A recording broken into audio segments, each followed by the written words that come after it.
ನನ್ನ ಮೊಮ್ಮಗ ಅನ್ನೋ ಮಾತಿಂದ ಈ ಮಾತನ್ನು ಹೇಳ್ತಾ ಇಲ್ಲ. ಯಾರೇ ಆದರೂ 3 ಸಾರಿ ಸೋತಿದ್ದವ್ರನ್ನ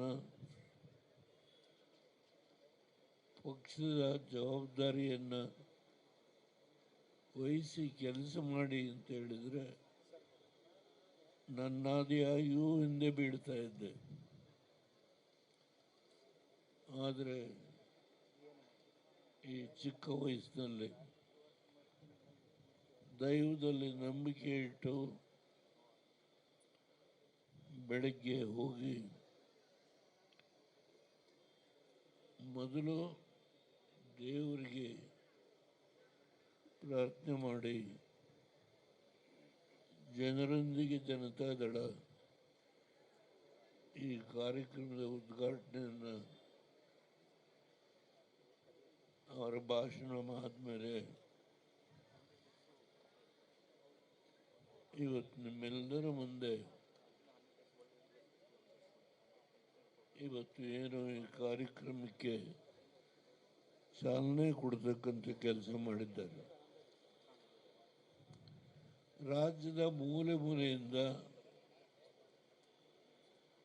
ನಮ್ಮ ಪಕ್ಷದ ಎಲ್ಲ ಮುಖಂಡರುಗಳು, ಯುವಕರಿರ್ಬೋದು, ಹಿರಿಯರಿರ್ಬೋದು, ಶಾಸಕರಿರ್ಬೋದು, ಮಾಜಿ ಶಾಸಕರಿರ್ಬೋದು,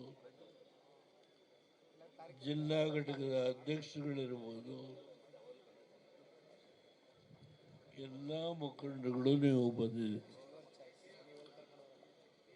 ನಾನು ಈ ಸಂದರ್ಭದಲ್ಲಿ ಒಂದು ಮಾತನ್ನು ಹೇಳಿ ನನ್ನ ಮಾತು ಮುಗಿಸ್ತೇನೆ. ನಾವು ಅಧಿಕಾರಕ್ಕೆ ಬರಬೇಕು ಅನ್ನೋದು ನಮ್ಮ ಬಯಕೆ. ಆದರೆ ಅಧಿಕಾರಕ್ಕೆ ಬರಲಿಕ್ಕೆ ನಮ್ಮ ಎದುರಾಳಿಗಳು ಯಾರು,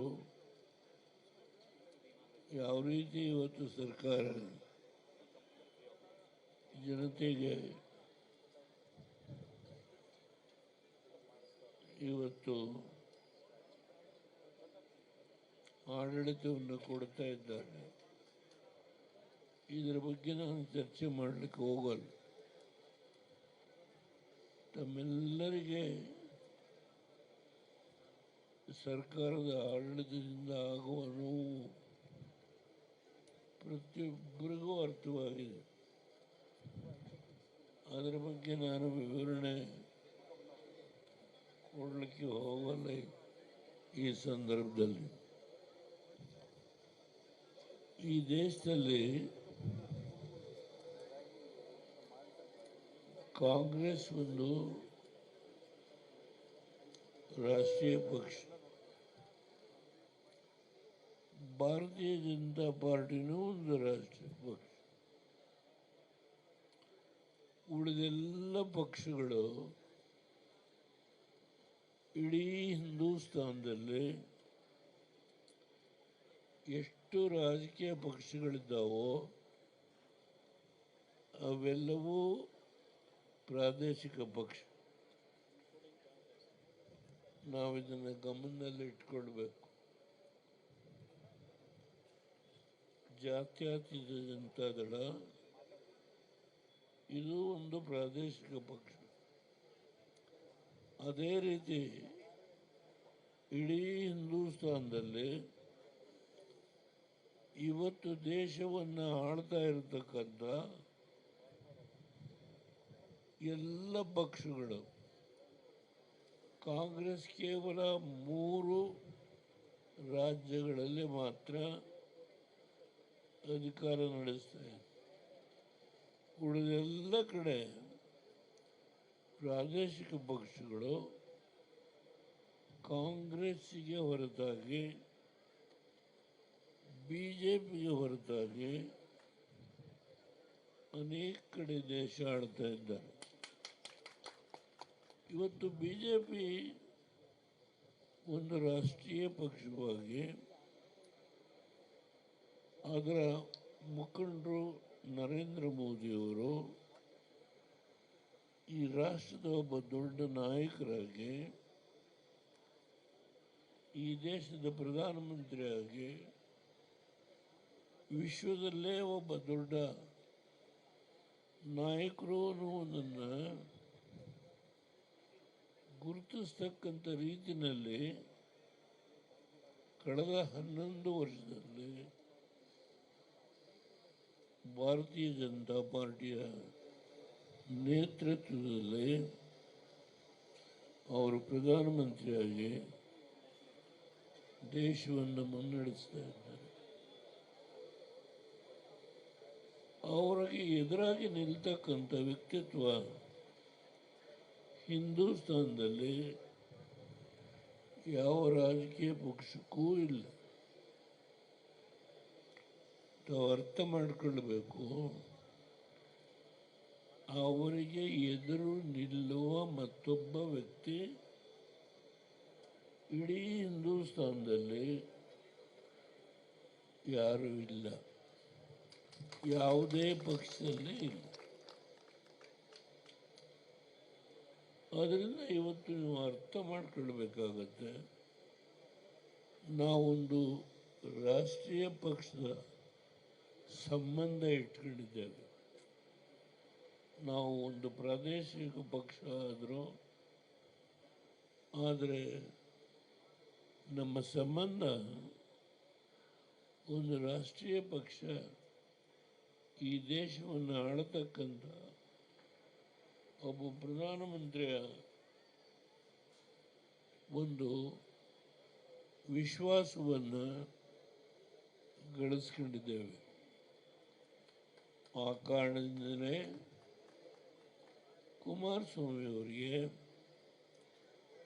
ನಾನು ಅವ್ರನ್ನ ಮಂತ್ರಿ ಮಾಡಿ ಅಂತ ಹೇಳಿ ಎಂದೂ ಕೇಳಿಕೊಳ್ಳಲಿಲ್ಲ. ನಾನು ಅವರಿಗೆ ದೊಡ್ಡ ಜವಾಬ್ದಾರಿಯನ್ನು ಕೊಟ್ಟಿದ್ದಾರೆ. ಈಗ ನನ್ನ ಮೊಮ್ಮಗ ನಿಖಿಲ್ ಕುಮಾರಸ್ವಾಮಿ ಅವರು ವೈಜಾಗ್ ಸ್ಟೀಲ್ ಪ್ಲಾಂಟ್ ಬಗ್ಗೆ ಪ್ರಸ್ತಾಪ ಮಾಡಿದರು. ಅದು ಆಗಲಿಕ್ಕೆ ಕಾರಣ ಏನು? ಕುಮಾರಸ್ವಾಮಿಯವರು ಮಾಡಬೇಕು ಅನ್ನುವ ಹಿನ್ನೆಲೆ ಅದು ಅತ್ಯಂತ ನಷ್ಟಕ್ಕೆ ಒಳಗಾಗಿ ಮಾರಾಟ ಮಾಡಬೇಕು ಅನ್ನುವ ಹಿನ್ನೆಲೆ ಇದ್ದಾಗ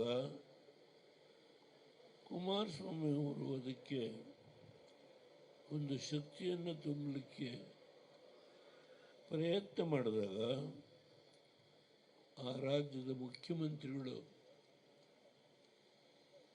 ಅದಕ್ಕೆ ಸಹಕಾರ ಕೊಟ್ಟರು. ಅದೇ ರೀತಿ ನಮ್ಮ ರಾಜ್ಯದಲ್ಲಿ ನಾನು ಟೀಕೆ ಮಾಡಲ್ಲ, ಟೀಕೆಯಿಂದ ಏನೂ ಪ್ರಯೋಜನ ಆಗಲ್ಲ.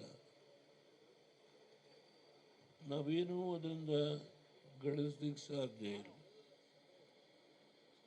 ಈಗ ಭದ್ರಾವತಿ ಇರ್ಬೋದು, HFD ಫ್ಯಾಕ್ಟ್ರಿ ಇರ್ಬೋದು, HAL ಇರ್ಬೋದು, ಇವತ್ತು ಅನೇಕ ಸಂಸ್ಥೆಗಳು ನಮ್ಮ ರಾಜ್ಯದಲ್ಲಿ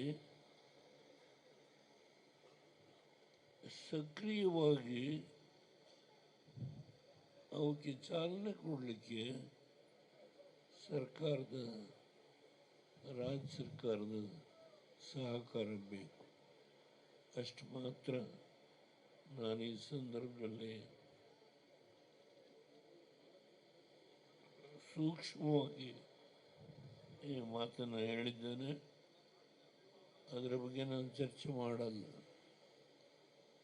ಅದು ಸರ್ಕಾರಕ್ಕೆ ಸೇರಿದ ವಿಷಯ.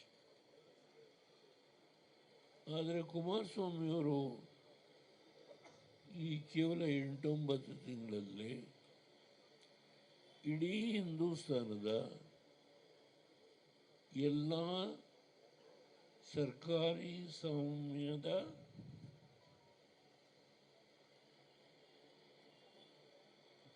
ಒಂದು ಉದ್ಯಮಿಗಳಾಗಿ ಕೆಲಸ ಏನು ನಡೀತಾ ಇದೆಯೋ ಅಥವಾ ಸ್ಥಗಿತ ಆಗಿದೆಯೋ ಆ ಎಲ್ಲವನ್ನೂ ಸ್ವತಃ ಅವರೇ ಪರಿಶೀಲನೆ ಮಾಡಿದ್ದಾರೆ.